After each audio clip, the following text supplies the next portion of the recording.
episode of the Values Workshop. This is the youth series continuing with C for Career, which is the topic that I have chosen. I am honored and privileged to have with me a youngster from Pune who's pursuing visual communication. Her name is Tanvi. Tanvi, welcome to the show. Thank you. What is visual communication? For us, people who may not know anything about the background of the course that you're doing, can you tell us a bit about that? Sure. Visual communication is basically you have to interact with whatever work you have done. It is speaking, but in a visual language. So, yeah. It is basically the communication through visuals. So, I am an advertising writer. I have obviously my background is many years old, so old technology, pre-internet also perhaps some of it. So to me, visual communication also includes many other aspects of a product design, um, environment design, Yeah. Stage design as far as events are concerned. Yeah, Uh, event design. so, is there any particular form that you're studying, or is it Uh, open-ended right now? Under visual communication design, what comes is like branding, packaging, iconography, typography, so logo designs and poster making, which communicates with the society. If you have to advertise about something, so it will speak with the visuals and it will speak with the typography which I've used. So many elements come under it when you start working. So when I first got to know about this, I was not at all informative about this. I was totally clueless because this course was itself a new course to me. Yeah. I've had no idea about this course because Mhm. it is a new course. It was not that well known from before, and various like sub courses are also there under this. So visual communication is about creating things which are interesting and like visually appealing plus informative. So when we make something, when suppose we are making a poster, so we have to show everything which is interacting with people. So if I'm making a poster, I have to show that this is about something which is like known to everyone. It should not be like some people are clueless what is it about, and some people are getting to know every bit of it. So it should be friendly with everyone. So to learn that and like to study the like Basic. entire basic foundation, we have like basically this course is for 4 years. So first year is a foundation.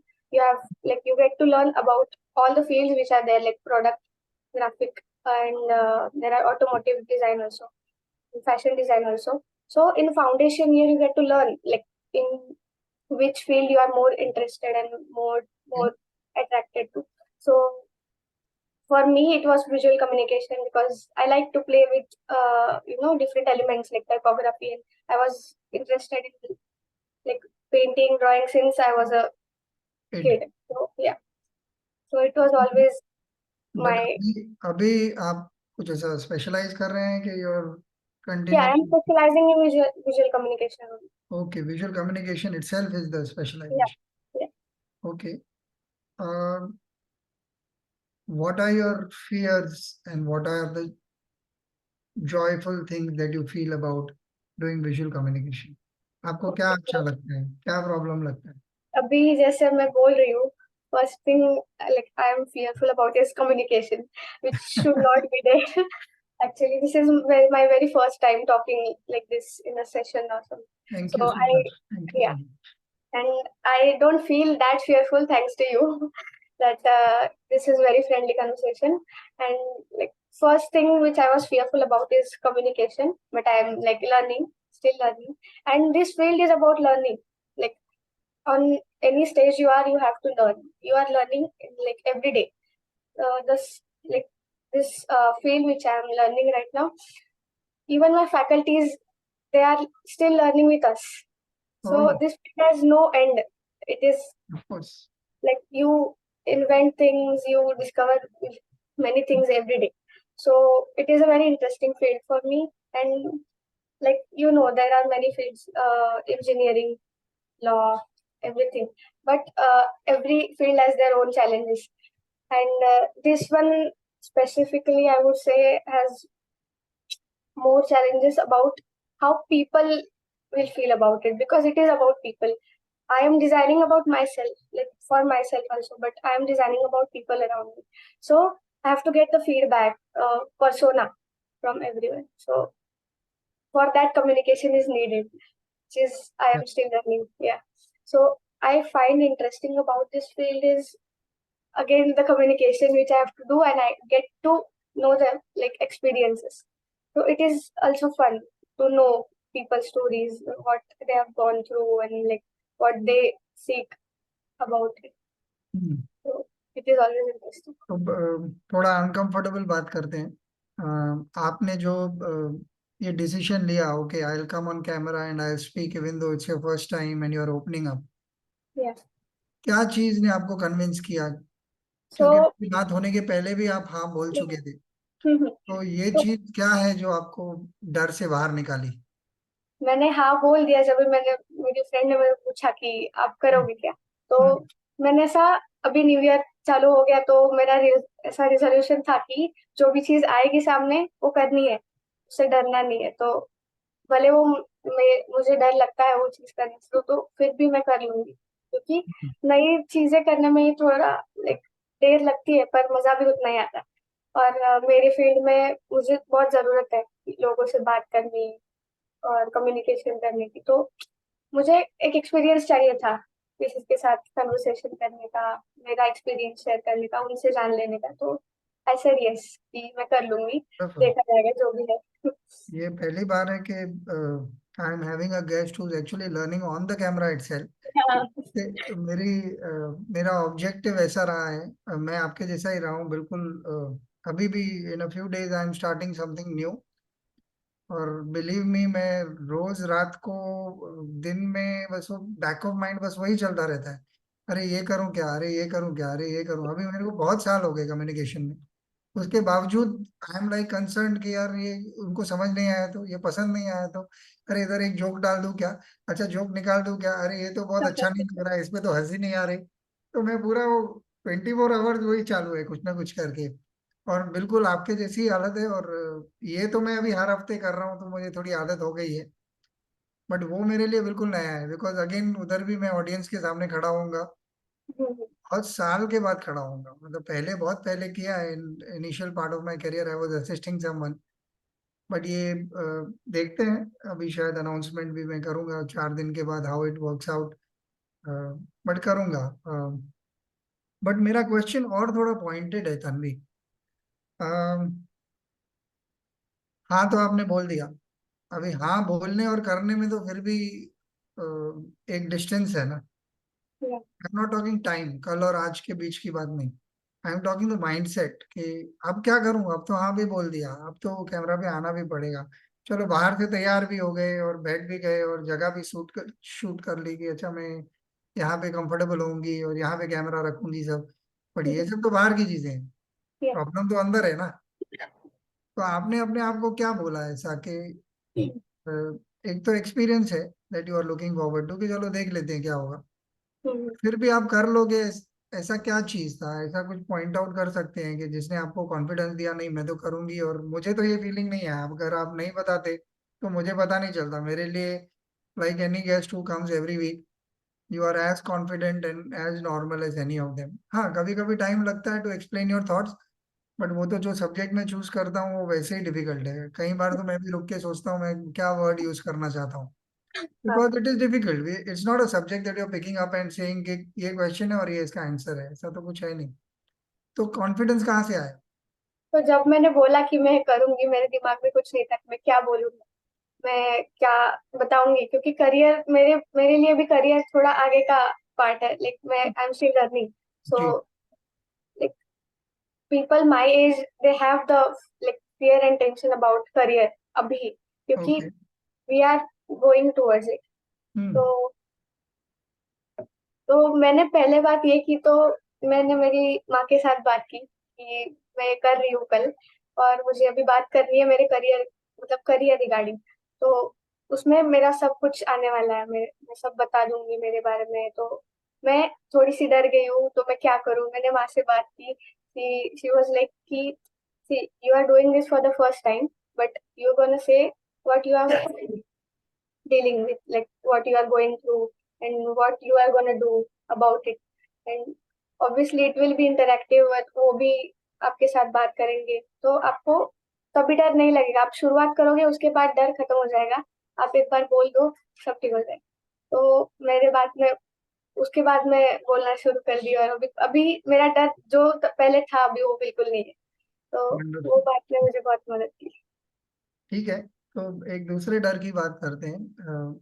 You are studying something which you are almost at the end of your one particular course, और maybe this is the last year, you said, right? I am in third year, so I have one more year to complete. One more year, okay. Artificial intelligence की बहुत बातें हो रही है, अब तो सब कंप्यूटर कर लेगा। हम क्या करेंगे? ऑलरेडी हमको भी ये क्वेश्चन आते हैं। अगर मैं अपनी बात से शुरू करूं तो मुझे कुछ डर नहीं लगता, मुझे तो वही आता है जो आता है। अब कंप्यूटर करेगा वो करेगा। और मैंने जितनी बार वो टेक्नोलॉजी यूज करके क्लाइंट को प्रेजेंट किया है, मेरे क्लाइंट ने हमेशा रिजेक्ट किया। और इनफैक्ट एक एजेंसी के थ्रू, मैं राइटर हूँ तो आपको बता दूं कि I work for direct clients also, I work for for agencies and event companies also. तो दोनों टाइप के क्लाइंट्स हैं मेरे। डायरेक्ट क्लाइंट्स भी है जो शोरूम वाले हैं, या कोई प्रोडक्ट वाले हैं, इंजीनियरिंग कंपनी वाले हैं, brochures, websites, ads, anything, presentations, जो भी उनका राइटिंग कंटेंट होता है वो मैं देखता हूँ। स्ट्रैटेजी भी कभी कभी मैं देखता हूँ। उसमें ये पार्ट ये भी आता है कई बार कि आई हैव यूज्ड, क्योंकि सारे लोग बोल रहे थे ये यूज करके देखो। एक पर्टिकुलर क्लाइंट थे मेरी एजेंसी वाले, वो बहुत ही फैसिनेटेड थे, अरे ये यूज करो, अरे यूज करो। मैंने यूज करके देखा, मेरे क्लाइंट तो रिजेक्ट कर देते हैं। बिकॉज मुझे एक तो मुझे मजा नहीं आता। I want to be fair to my talent. Actually काम करना is about me, you know. As an artist मैं जानना चाहता हूँ मैं कौन हूँ, कि मेरा क्या पॉइंट ऑफ व्यू है। भले फेल हो जाए चलता है, मतलब उतना मुझे डर नहीं है। और होता है तो बुरा लगता है थोड़ा टाइम, फिर वापस नेक्स्ट नेक्स्ट। दो बार तीन बार प्रेजेंट करते हैं, कई बार हो जाता है, कई बार नहीं होता है। तो आपके स्टेज में आप तो शुरू कर रहे हो, आप लोग, या आप या आपके दोस्त जब बातें करते हो, तो पहली बात, do you talk about artificial intelligence? And if you do, what is it that you are talking about, and how are you dealing with it? Is it creating fear or what? So when it comes to AI, हमारे field में उसका इस्तेमाल भी बहुत है। पर वो AI जो अभी आपने जैसे कहा कि एआई से अगर मैं जनरेट करके कोई डिजाइन मेरे कस्टमर को दूं, तो वो उनको पसंद नहीं आएगा, क्योंकि एआई ने उनके साथ बात नहीं की है। उन्हें पता नहीं, एआई को पता नहीं उन्हें क्या चाहिए। तो मैं जब कुछ बनाऊंगी, मुझे पता है कि मुझे क्या करना है, और जो मेरा कस्टमर है, तो उनको पता है कि मेरी स्टाइल क्या है। I have my identity through my work. So मेरा मेरे जैसे ही काम करने वाले विजुअल कम्युनिकेशन में और भी बहुत लोग हैं, तो उनकी वर्क से उनकी पहचान है कि उनका ये स्टाइल है काम करने की। तो कस्टमर उनके पास जाएंगे अगर उनको उनकी ज्यादा अच्छी लगती है स्टाइल। तो जब मैं कुछ बनाऊंगी, मुझे एआई की उसमें हेल्प होगी, पर वो पूरी हेल्प नहीं कर पाएगा, क्योंकि मुझे पता है मुझे उसमें क्या करना है। एआई को मैं कितना भी बताऊं, मुझे जो चाहिए वो पूरा मैं ही कर सकती हूँ। तो वो फियर है कि एआई है तो अभी लोग काम भी नहीं देंगे, वो खुद ही कर लेंगे, उनके लिए तो आसान हो गया है। पर जो डेप्थ है वो काम में, अगर आपको वो काम पूरी डेप्थ के साथ करना है और दिखाना है, तो वो एआई नहीं कर सकता। तो इसीलिए ये सीख रहे हैं कि आपको जो करना है वो आप ही बता सकते हो उनको, और आप उनको काम में बता सकते हो, वो एआई नहीं बता सकता। हम्म। वो एक बात है कि, तो डर तो है कि पहले था, मतलब तो हमारी फैकल्टीज ने हमारे साथ बात की, उन्होंने बताया कि एआई का भी है। तो हमें भी जब असाइनमेंट्स करने होते हैं, हमें फैकल्टीज पहली बात ये बोलती है कि आप एआई का इस्तेमाल करके काम आसान मत करो, आप अपने हिसाब से पूरा करो। तो भले एआई है, पर उसका डर नहीं है। क्या बोले, मैंने काम तो हमें ही करना है वो पूरा। जब मैंने स्टार्ट किया था हम तब इंटरनेट आप बोल सकते हैं थोड़ा थोड़ा शुरू हुआ था, इतना नहीं था। ऑफिशियल मेल होते थे, अगर कंपनी का मेल अकाउंट है तो आपको था। गूगल वगैरह नहीं था, गूगल नया नया था। बट उससे पहले भी हम काम यही करते थे, मतलब if I had to write about a particular subject, I had to go find magazines on that subject, articles on that subject, read it, get inspired, make the cross connection कि अच्छा ये इसके साथ जमेगा, अगर मैं ये थीम करूँ तो। ओवर अ पीरियड तो आप अपना थीम भी डेवलप कर लेते हो और उसके बाद बैकअप ढूंढते हो, रिसर्च करते हो कि ये थीम को मैं आगे बढ़ाने के लिए क्या क्या करूँ। अभी भी मुझे लगता है इंटरनेट का बेस्ट यूज वही है कि जब आपको पता है आपको क्या चाहिए तो इंटरनेट बहुत यूजफुल फ्रेंड है। और नहीं पता है तो 4 घंटे बाद भी आप कुछ और ही देख रहे हो और टाइम वेस्ट कर रहे हो। और मैं भी उतना ही वेस्ट करता हूँ जितना कि सारे लोग करते हैं। अम, एक और चीज आपसे पूछनी थी। As a creative person there is always this fear whether I am good enough. क्या ये आपको भी लगता है कई बार, और ऐसा लगता है तो आप उस फियर के साथ कैसे डील करते हैं? तो ये फियर तो एज अ स्टूडेंट सबको होता है, और मुझे भी है, क्योंकि मेरे से बेहतर काम करने वाले लोग मेरे क्लास में हैं। तो जब उनका काम देखती हूँ, उन्हें जो फीडबैक मिला है फैकल्टी से वो मेरे से अच्छा होता है, तो तभी मुझे भी ये डर लगता है कि मुझे ये वैलिडेशन, मुझे ये फीडबैक इतना अच्छा कब मिलेगा। तो उनका काम मैं कॉपी भी नहीं कर सकती, या उनकी स्टाइल में कॉपी नहीं कर सकती। मेरा जो स्टाइल है वही मुझे आगे बढ़ाना है कैसे भी करके। तो उसमें कैसे इम्प्रूव किया जाए वो मुझे उनसे देख के सीखना मिलता है कि वो उनके स्टाइल में कितना अच्छा काम करे, वो क्यों करे, क्योंकि उनका रिसर्च डीप है। तो रिसर्च भी बहुत इंपॉर्टेंट है। जब अपन अब कुछ काम कर रहे हैं तो उसमें रिसर्च भी बहुत इंपॉर्टेंट है। तो जब भी लास्ट मिनट वर्क भी होता है हमारे इसमें कि कल सबमिशन है हाँ। तो रात में कर देंगे, तो मेरे साथ ये बहुत बार हो चुका है। क्योंकि जब भी हम लोग शुरू करते हैं सोचना वो काम के बारे में, तभी कुछ आता नहीं है मन में। तो वो पहली रात आता है, जब भी सबमिट करना है तो उसकी रात में आएगा कि मुझे ये चेंजेस करने हैं, मुझे ये बराबर। करना है। तो ये कोई बताता नहीं है, क्योंकि उनको ये साइड छुपा के रखनी है कि इतना आलसीपना नहीं करता है कोई, पर ये है, ये सच है कि होता है। पहली रात काम करके फिर नेक्स्ट डे आप सबमिशन कर रहे हो, वो भी कभी कभी अच्छा हो जाता है क्योंकि उतनी आइडियाज अच्छी होती है। तो ये हर बार वर्क नहीं करता है। तो वो भी एक बात है। तो ये जो बात है वो अवॉइड करने के लिए रिसर्च बहुत इंपॉर्टेंट है, कि अगर आपको कोई काम दिया है, उसका रिसर्च आपका अच्छा है, पक्का है, तो आपको उसके आइडियाज भी आते जाए। और उसका नोट डाउन करना जो बहुत इंपॉर्टेंट रहता है। तो वो बहुत, मैं भी बहुत पहले ऐसी नहीं थी कि मैं रिसर्च करूं। मैं जब भी सब्जेक्ट आए मेरे सामने, मैं उसके रिगार्डिंग जो आइडियाज आए उसके हिसाब से मैं बना के सबमिट कर देती थी। इसीलिए मुझे फीडबैक कम मिलता था, पर मैंने बाकी लोगों का देखा, उनको अच्छा फीडबैक मिल रहा है। तो उन्होंने क्या किया, उन्होंने रिसर्च अच्छे से किया। तो वो देख के अभी मैं भी सीख रही हूँ कि मुझे क्या करना चाहिए, और अभी मुझे सरप्राइजिंगली अच्छा फीडबैक मिल रहा है मेरे काम में। I would say not surprisingly आपका जो एटीट्यूड है टुवर्ड्स चैलेंजेस मुझे अच्छा लगा। That I think is the most difficult thing. बाकी सारी चीजें ना टेक्निकल प्रॉब्लम है, सब्जेक्ट समझ आ रहा है नहीं आ रहा है तो किसी का हेल्प ले लिया, ट्यूशन ले लिया, गूगल से ढूंढ लिया, यूट्यूब पे वीडियो देख लिया जो इजी कर देता है। मैं ये सारे जो वीडियोस रिकॉर्ड करता हूँ, इनिशियली बहुत प्रॉब्लम होता था क्योंकि इंटरेस्ट ही नहीं था टेक्नोलॉजी में, कि कोई कर देता था तो चलो ठीक है किसी फ्रेंड का हेल्प ले लिया। फिर वो जब टाइम नहीं दे पा रहे थे तो मुझे तो हर हफ्ते डालना था और अटक रहा था। फिर एक फ्रेंड के साथ बैठ के मैंने एक फॉर्मेट बना लिया। फिर एक आध दिन कभी वो फॉर्मेट उड़ गया लास्ट मोमेंट, फिर याद कर करके अरे उसने ऐसा कुछ किया था, अरे फिर ऐसा किया था, फिर मेरा कॉन्फिडेंस बढ़ता गया। तो मेरे पास अब एडिटर यही मशीन पे मेरे पुराने कंप्यूटर पे ही चलता है और उसको मुझे चलाना आता है। फिर से मैं नया फॉर्मेट बनाता हूँ, फिर सेव करता हूँ। तो छोटी छोटी बातें मुझे पता चलती है कि हाँ मतलब ये इतना डिफिकल्ट नहीं है, सिर्फ थोड़ा एप्लीकेशन चाहिए और अपने फियर को जरा होल्ड करने का। ठीक है तू साइड में बैठ, मैं देखता हूँ, बट मुझे ट्राई करने दे। अ, आपने रिसर्च की बात की।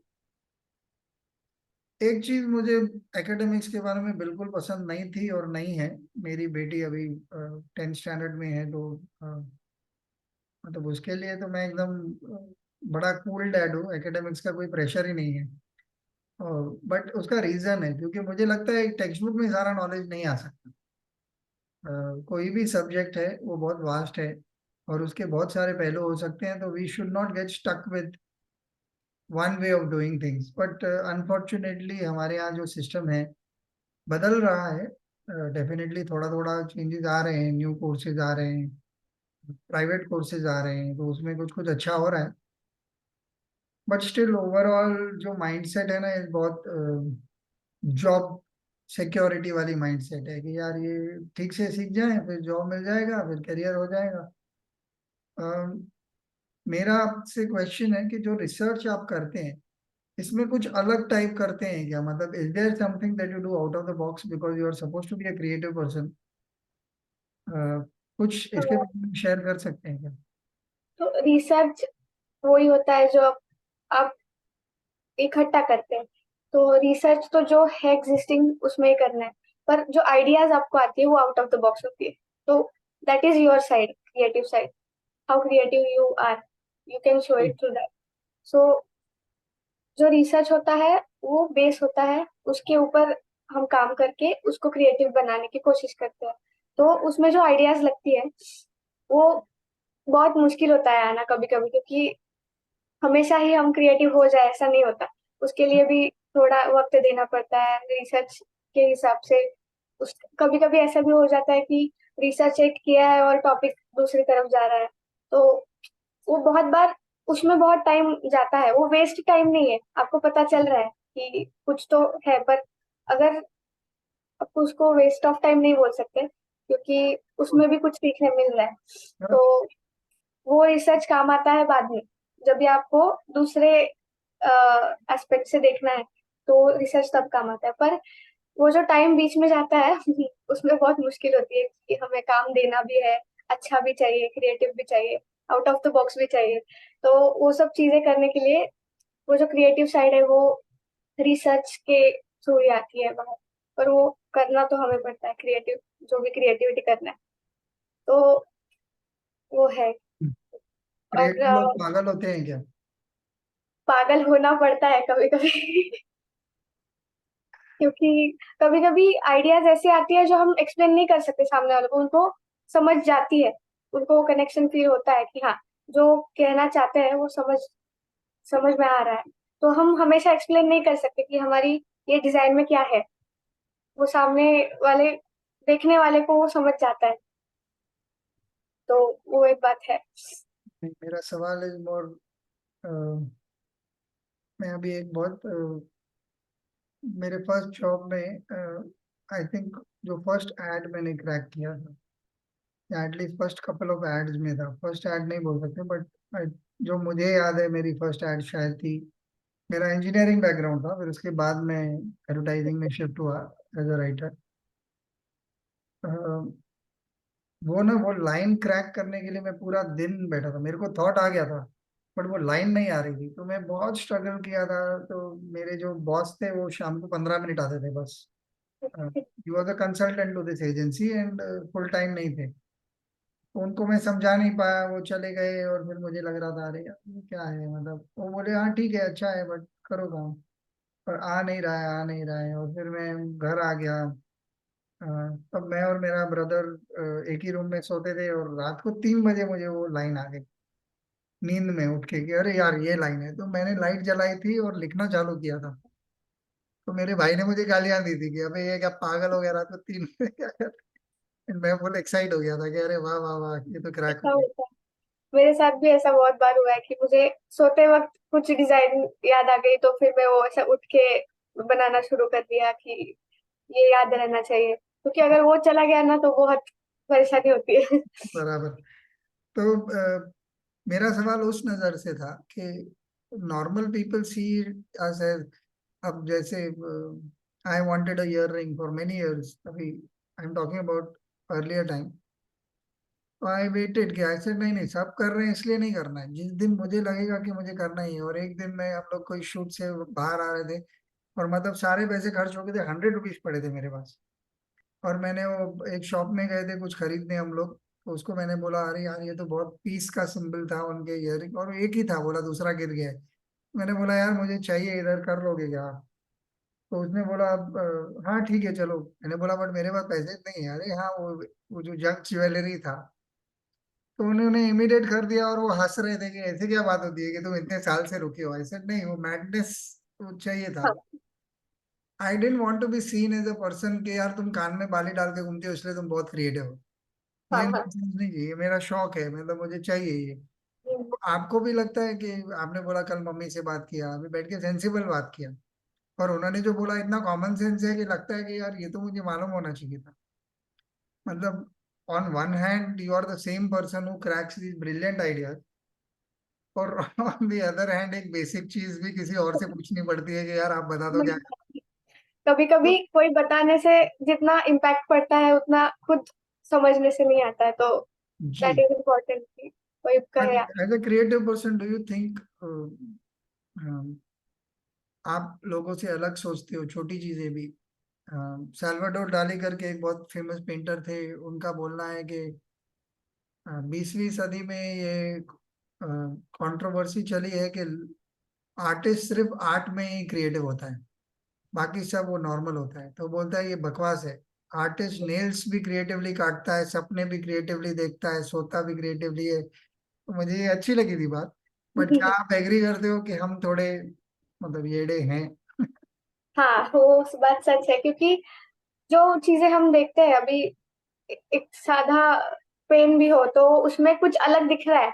तो मैं एक बात बताना चाहूंगी कि मैं ऐसे बैठी हूँ तो कोई दीवार मुझे दिख रही है, उसकी जो अनइवन टेक्सचर रहता है उसमें मुझे कभी कभी कुछ इमेजेस। लाइन दिखने लग जाते हैं। तो वो अगर किसी नॉर्मल आदमी ने देखा तो उसे वैसा दिखाई नहीं देगा। वो दीवार को देख के कुछ फ्यूचर के बारे में सोच रहा है, उसको टेंशन आ रही है, वो दीवार को स्टेयर करके वो बारे में सोच रहा है। पर एज ए डिजाइनर मुझे उसमें भी कुछ नजर आ जाए, कुछ दिख जाए, तो वो हो जाता है मेरे साथ। तो मैं वो दिमाग में चलता ही रहता है कि इधर कुछ दिख रहा है, उधर कुछ दिख रहा है, और उससे बहुत हेल्प होती है कि ये हमें काम आ सकता है। तो वो, और ये सब बचपन में ही दिमाग में था कि मुझे कुछ अलग दिख रहा है, तो वो एक क्यूरियोसिटी रहती है कि मुझे ये दिख रहा है तो मुझे लोगों को भी दिखाना है कि मुझे ये डिफरेंटली दिखता है। तो मेरी माँ से भी मैं बचपन से ये बारे में बात करती थी कि मैं कुछ ड्राइंग बना रही हूँ तो मैं मम्मी को एक्सप्लेन करने जाती हूँ, तो उसको वो समझ में नहीं आता, पर वो मेरे से अग्री कर लेगी कि हाँ दिख रहा है, तुझे दिख रहा है तो दिख रहा है से। तो वो सबके समझ में नहीं आता, हाँ पर बराबर है। हाँ। अ, तो कोई स्टोरी या experience where you were fearful about some creative thing that you had to do, और वो आपने अच्छे से कर लिया और उसका रिजल्ट अच्छा आया? कुछ उसके बारे में बता सकते हैं क्या, जो आपके साथ हुआ है, भले ही वो स्कूल के ड्राइंग के टाइम हो या कोई भी, बट माइंडसेट फियर का था, बट फाइनली आपने उसको ओवरकम करके क्या किया? मैंने एक बार, मैं बहुत पार्टिसिपेट करती रही हूँ पहले से ही, ऐसे drawing competitions, creative rangoli competitions ऐसे। तो एक नेशनल लेवल का था, रंगोली कंपटीशन था। तो उसमें मैंने पार्टिसिपेट किया था, तो उन्होंने टॉपिक्स दिए थे। There were 3 rounds. तो फर्स्ट राउंड में मैं सिलेक्ट हो गई। सेकेंड राउंड में भी मैं सेकेंड आ गई, तो उसमें फाइनल कंसिडर किया जाता। तो मैं उसमें हमें टॉपिक दिया था कि सेव वाटर सेव लाइफ, जो हम्म। बेसिक टॉपिक्स रहते हैं। तो मुझे तभी बहुत गुस्सा आया था। मैं मम्मी से बहुत मैं बहुत चिढ़ गई थी कि ये ऐसे हमेशा सेव वाटर सेव लाइफ, वाट लाइक कंजर्वेशन, ये कंजर्वेशन वो कंजर्वेशन, ऐसे टॉपिक्स क्यों देते हैं। तो माँ ने कहा अभी दिए हैं तो करना पड़ेगा, कंपटीशन है। तो तभी भी मैंने बहुत सोचा था कि इसमें भी अलग क्या करूं, क्योंकि ये टॉपिक जब भी किसी के सामने रखते हैं, सेव वाटर सेव लाइफ, लोग क्या बनाते हैं, पानी की बूंदे, उसमें एक हाथ है, उसमें पानी बच रहा है, ये सब कॉमन चीज है। तो मैंने जब भी वहां पे गई, लोगों ने कंसेप्ट क्रिएट किए थे, उन्होंने प्रिंट करके लाए थे और वो साइड में से चिपका के रखे थे। हमें ऐसा डिमेंशन दिया गया था कि इतने बॉक्स में आपको रंगोली बनाना है। तो लोगों के कंसेप्ट्स ऑलरेडी क्रिएटेड थे, मैंने कुछ किया नहीं था। मैंने ऑन द स्पॉट जाके I made rangoli on that topic. तो बाकी सब लोगों ने ऐसा अर्थ बनाया था, उसमें उसमें नल बनाया था, उसमें पानी लग रहा था। तो मेरे दिमाग में एक आया कि अगर सब लोग ये कर रहे हैं तो मैं ये क्यों करूं। वो एक बात होती है, गुस्सा था कि सब लोग यही कर रहे हैं, मुझे कुछ अलग करना है, तो नंबर कैसे आएगा मेरा। तो मैंने एक सबका कॉम्बिनेशन कर दिया कि मैंने एक वाटर पॉट दिखाया, उसमें ट्रांसपेरेंट ग्लास का, उसमें एक फिश है, उसका वो पॉट को नल है, वो नल चालू है, तो सेव वाटर सेव लाइफ ये भी डिस्क्राइब करता है। अंदर एक लाइफ है, अगर वो पानी वेस्ट हो रहा है वो लाइफ भी जा रही है। तो you need to close that tap, you need to save the water so that the life will be saved. So that was the message I was like नहीं, giving here. तो वो मैंने बनाया था रंगोली में, और इट वाज वेरी डिटेल। तो वो अच्छा लगा मेरे रंगोली के सामने। वो जो जजेस वो जो थे वो बहुत देर से रुक के वो देख रहे थे कि मैंने कितने डिटेल में काम किया है। मेरे को बहुत अच्छा लगा, मैं तब छोटी थी, पर मेरे को बहुत एक्साइटमेंट होती थी कि मेरे काम को कोई इतना अप्रिशिएट कर रहा है। तो मैं वो देख के खुश हो गई, और मुझे तभी पता चल गया दिन मेरा नंबर आने वाला है। मेरे माँ को तो मैं ओवर कॉन्फिडेंस में आके बोल गई थी कि मेरा नंबर आने वाला है, क्योंकि एज अ क्रिएटिव पर्सन मैंने बाकी लोगों का काम देखा, मुझे पता चल गया था कि ये बहुत बेसिक है, और बेसिक है पर उन्होंने उनका बेस्ट दिया, करके रखा है। बेस्ट दिया। हाँ, तो मुझे अच्छा लगा था, मैं मेरे काम से बहुत सेटिस्फाइड थी, और that was the very first time कि मेरा कॉन्फिडेंस मेरे काम आया, वो जी। वेस्ट नहीं गया। हाँ, तो तभी मेरा फर्स्ट प्राइज मुझे मिला था उसमें, और वो मेरा फर्स्ट बिग अचीवमेंट था। जी, वंडरफुल स्टोरी। फाइनली जो ऐड की मैं बात कर रहा था, मेरे ऐड में भी मछली थी। अच्छा। As a creative person we are also insecure many times कि कुछ और लोग हमसे अच्छा काम कर रहे हैं। Do you also feel jealousy, envy? Okay यार, कोई और अच्छा काम कर रहा है अपने से, ऐसे कुछ थॉट्स आते हैं क्या? कभी आते हैं? आप उस उन थॉट्स के साथ कैसे डील करते हो? जेलसी मुझे ये बात की कभी कभी आती है कि काम मेरे साथ कर रहे हैं पर मेरे से पहले सबमिट कर दिया, तो कभी पार्शियलिटी होती है कॉलेज में कि काम अच्छा है पर उन्होंने डेडलाइन के पहले ही सबमिट कर दिया तो उनको ज्यादा मार्क्स, ऐसे भी होता है। तो हम लोगों ने भी डेडलाइन के साथ ही सबमिट किया है पर हमें उतने मार्क्स नहीं मिलते, तो काम कभी कभी नहीं देखा जाता, वो टाइम देखा जाता है, तो उसकी जेलसी फील होती है वो मार्क्स की, कि वो मार्क्स मेरे लिए इधर मैटर कर रहे हैं, वो काम बाहर जाके वो मार्क्स मैटर नहीं करने वाले मेरे, और वो जो काम है वो करने वाला है। अभी के लिए वो मेरे को होता है थोड़ा फील कि मार्क्स का आप जब पार्शियली। वो नेगेटिव फीलिंग होती है तो आप अपने मन को कैसे समझाते हैं और क्या करते हैं? समझाती हूँ, मतलब उसको कुछ कर नहीं सकते, तो मैं कर लेती हूँ काम, मेरा सबमिट कर देती हूँ जो मार्क्स है मेरे लिए, मेरे हिसाब से वो मार्क्स अगर अच्छे हैं तो मैं उधर रुक जाती हूँ, नहीं तो फिर मैं कंटिन्यूस फीडबैक लेती रहती हूँ कि मेरा काम अपडेट किया है तो आप देखो, अगर आपको अच्छा लगा है तो मार्क्स बढ़ा सकते हैं तो बढ़ा दीजिए, ऐसे मैं कंटिन्यूस फीडबैक लेती रहती हूँ faculty से। एक प्रोवोकेटिव क्वेश्चन है यहाँ। सपोज टीचर अच्छी नहीं है कोई पर्टिकुलर सब्जेक्ट की, लेडी या जेंट्स जो भी, and you really like the subject and you think you are better at the subject. एक नेचुरल टैलेंट भी होता है क्रिएटिव में, कई बार हुआ है। मुझे याद है कि एक जगह मुझे मुझे बहुत टाइम तक कहीं नौकरी नहीं मिल रही थी। एक टाइम ऐसा था, this is before my first job only. तो एक जगह मुझे उन्होंने बोला कि यार तू बहुत अच्छा काम करता है, तू 2 महीने में भाग जाएगा, तो हमको नहीं चाहिए। तो आई वाज, मतलब उस दिन मैं बहुत दुखी हुआ था, मतलब कि ये क्या रीजन होता है रिजेक्ट करने का, कि तू बहुत अच्छा काम करता है, कोई रिजेक्शन का तो हो नहीं सकता।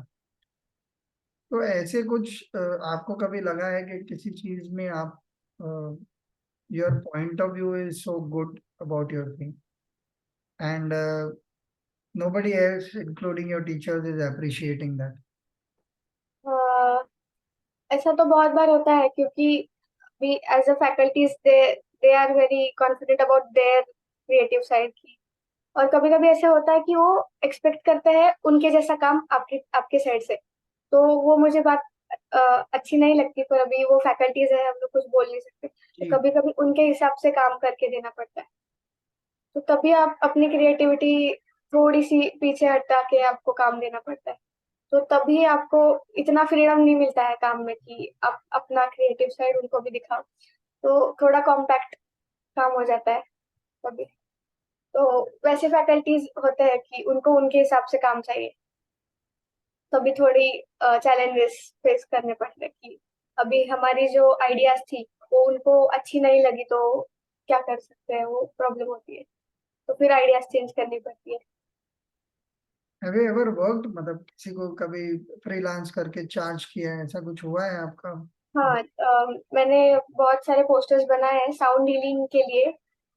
मेरी एक है कस्टमर थे, उनको साउंड हीलिंग के लिए एवरी मंथ अलग अलग क्रिएटिव पोस्टर्स चाहिए थे, तो उनके लिए मैंने काम किया है।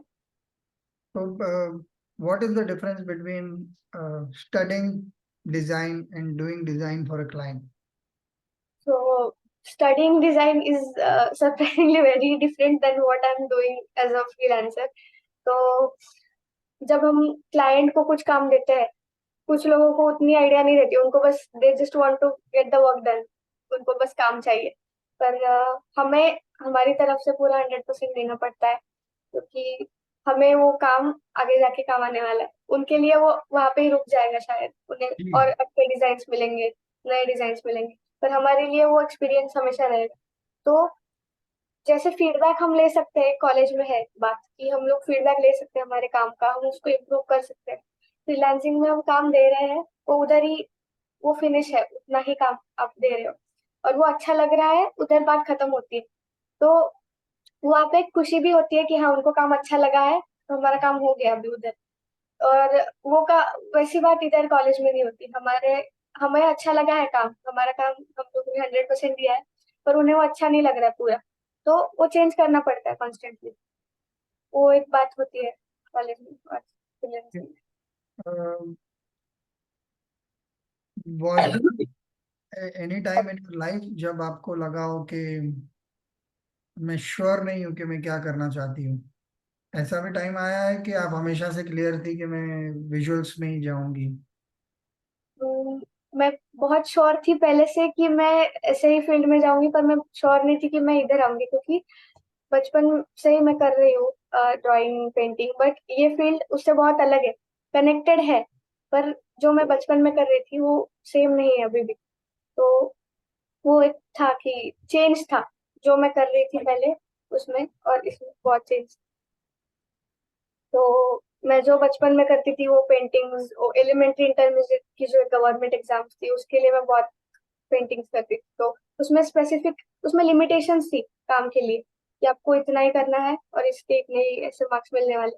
तो उसके लिए लिमिटेशंस जो थी उसके हिसाब से काम करना पड़ता था। बट अभी इस फील्ड में आके वो एक है कि आपको बहुत ज्यादा काम करने का मौका मिलता है, आपको पूरा फ्रीडम है, बहुत आपका कैनवास ज्यादा बड़ा है अभी काम करने के लिए पहले से। Is limitation a good thing for an artist sometimes? Sometimes it is, but it is good if you have the freedom to do it. तो क्योंकि आपको आपका जो क्रिएटिव साइड है वो शोकेस करने का मौका मिलता है। तो limitations, I guess it is a good thing. In some, there are some rules which you should follow in this field, but वो कभी कभी आपको डिमोटिवेट भी करते हैं कि अगर ये रूल्स है हमारे सामने पर हमारा काम उसके आगे है, तो you feel like no, I should not follow the rules, I should go beyond it. So वो होता है कभी कभी, ये खास करके एकेडमिक ईयर्स में ज्यादा होता है। मेरा okay, let me put it this way. जब मैंने आपको वो क्लाइंट रिलेटेड क्वेश्चन भी पूछा, अ, कई बार ऐसे लोगों के साथ काम करना पड़ता है जिनको क्रिएटिव, अब लास्ट वीक की ही बात है, मैं इवेंट्स के लिए स्क्रिप्ट्स वगैरह कभी कभी लिखता हूँ। तो एक पर्टिकुलर क्लाइंट, मतलब एजेंसी है जिनके क्लाइंट सिंपल सिंपल करके ही मांगते हैं, नहीं सिंपल ही चाहिए, सिंपल चाहिए। तो जब मैंने इस बार कुछ करके दिया और सिंपल था, एक ही टाइम में ओके भी हो गया। जब बिलिंग का टाइम आया तो उन्होंने मेरे को एक मेल डाला। हाँ, ऐसा नहीं है, देखो जो फाइनल गया वो ऐसा गया है। अब वो फाइनल ऐसा था ना कि अगर मैं प्रेजेंट करूँ ना तो कोई भी रिजेक्ट कर देगा। क्या हाँ। भी मजाक कर रहा है क्या, इतना सिंपल लिख के कौन देता है? इसके लिए राइटर की क्या जरूरत है? मतलब it is like let me welcome Tanvi and thank you for the this and I am glad to speak of this. अभी ये सारी चीजें तो राइटर नहीं लिख के दे सकता ना। बट अब जो क्योंकि बिलिंग का टाइम है तो मैं तो सिर्फ थैंक यू श्योर लिख के ही भेज देता हूँ कि अब तो पैसे दे दो, बाद का बाद में देखेंगे जब आएगा। बट ये होता है कई बार। तो मेरा क्वेश्चन ये है आपको कि काम तो इन्हीं के साथ करना है, so that limitation when it comes to be very sensitive is not going to help you. मतलब थोड़ा तो as an artist we are sensitive people, I understand, but how do you deal with negatives, whether it is given by your college professors, teachers, uh, some competition, और even your clients? Feedback तो feedback है, अभी कभी कभी करना ही है आपको, जैसे चॉइस नहीं है। आप अपने आप को क्या बोलते हो और कैसे समझाते हो? अ, जब नेगेटिव्स की बात आती है, मतलब अगर सामने कस्टमर को अच्छा नहीं लगा है काम, उन्होंने कुछ चेंजेस बोले, तो कुछ बातें ऐसी होती है जो हमें एक्सप्लेन करके उनको बतानी पड़ती है कि ऐसा क्यों किया है। तो तभी वो समझ जाते हैं और वो अग्री कर भी लेते हैं। पर कभी कभी नहीं, उनको वो चेंज चाहिए ही रहता है, तो वो करके देना पड़ता है। कभी कभी नेगेटिव से डील करना is talking out, explaining your side also, और कभी कभी accepting what the person wants. You it to is. Learn. नहीं, because this is an aspect जो ना हम कई बार भूल जाते हैं। हम क्रिएटिव है, हमको बेटर मालूम है। एक हम्म। चीज तो ओवर मेनी इयर्स मैंने समझा है कि उनको अपने बिजनेस का हमसे तो ज्यादा मालूम है। हाँ। हमको भले डिजाइन और कॉपी का ज्यादा मालूम होगा, क्रिएटिविटी का ज्यादा मालूम होगा, but we can not sit there. I remember मेरे जो फर्स्ट बॉस थे, जिन्होंने मुझे लगभग सभी सिखाया जो मुझे आता है आज। उनसे मैंने पूछा था, मैंने बोला वो क्लाइंट है और वो बोल रहे हैं हेडलाइन होना चाहिए ₹1999 ओनली, अभी इसमें मेरी क्या जरूरत है? हाँ। तो उन्होंने बोला भाई तेरी फर्स्ट लाइन क्या थी? तो आई सेड मेरी लाइन ये थी। सेकंड, तो मैंने बोला उससे थोड़ा, मेरी सेकंड बेस्ट ये थी। बोला थर्ड, बोला ये। उसने कौन सी ली? एट। ऐसा किसका है? उनका। तो डिसाइड कौन करेगा? वो। तो आई सेड ओके। तो he said you be careful that your first job never becomes ₹1999। तो फिर तुम सुस्ती कर रहे हो, तुम छोड़ रहे हो कि वो यही खरीदने वाला है, मैं अच्छा काम करना छोड़ दिया। तो उस दिन डेंजर चालू हो जाएगा कि you are not doing justice to your talent. As long as you are honest to your job, you are giving your best, उसके बाद उसका डिसीजन है। And he has every right to make that decision. Just because you are giving your best does not mean that he has to agree. तो वो काफी मेरा, बहुत रातें में आराम से सो पाया एक बार ये आंसर आ गया कि कैसे काम करते हैं।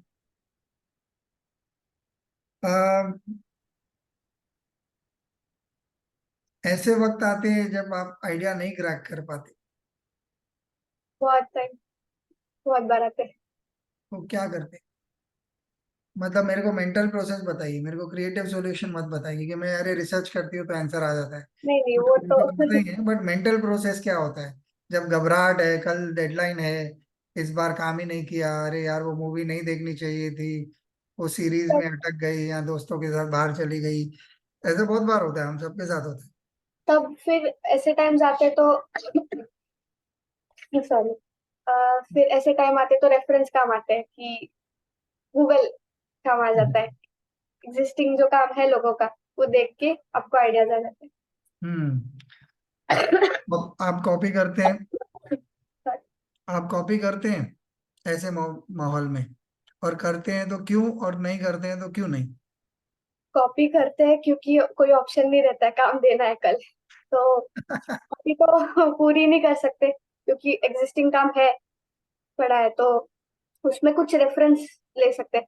वो क्रिएटिव साइड काम आती है ना, तभी फिर कॉपी भी कर रही है, मतलब कॉपी भी करनी है तो पूरी नहीं कर सकते, तो रेफरेंस लेके उसमें कुछ चेंजेस चेंजेस करके जो काम देते हैं, उसे भी क्रिएटिविटी कहते हैं कि आप में वो है एबिलिटी उसमें से चेंज करके वो काम खुद का बताने की, तो उससे भी कभी कभी काम काम आ जाता है। What is the role of an artist in the world? आप कल बढ़ हो के आर्टिस्ट बनने वाली हो, कॉलेज खत्म होगा, अ, पैसे कमाओगे, काम करोगे, दुनिया का काम करोगे, बट आर्टिस्ट की जरूरत क्या है दुनिया को आपके हिसाब से? आर्टिस्ट की जरूरत मतलब जैसे सब सबकी जरूरत है वैसे भी आर्टिस्ट की जरूरत है, क्योंकि जैसे अभी आर्टिस्ट का ये कहना ही वही है कि जैसे दुनिया को दिखता है वैसे नहीं दिखता आर्टिस्ट को, उसको अलग दिखता है। तो वो जो अलग दिखना है वो दुनिया के सामने लाना इज आर्टिस्ट वर्क। तो वो काम जरूरी है कि सब बातें ऐसे ही नहीं पता चलती है सबको, तो वो बताने के लिए आर्टिस्ट जरूरी है। Okay, do you think an artist should be concerned about political situations and have a point of view and express it through their work?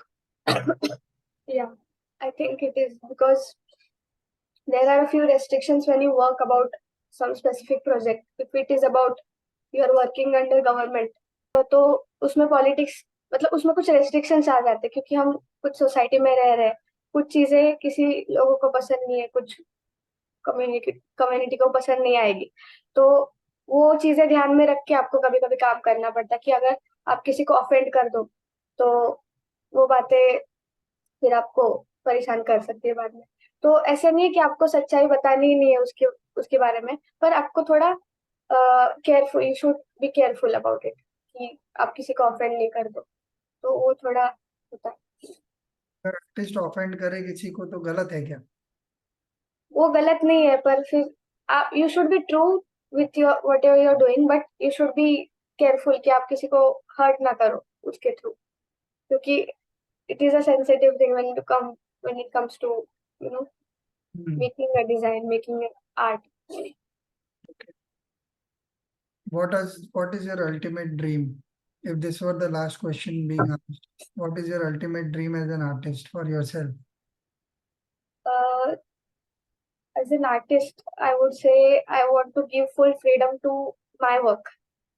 So I will not hurt anyone with my work. I am sure about that because I am doing like justice to my work. So I want to reach like to an extent where I can, you know, fearlessly show my work to everyone and like express through my work.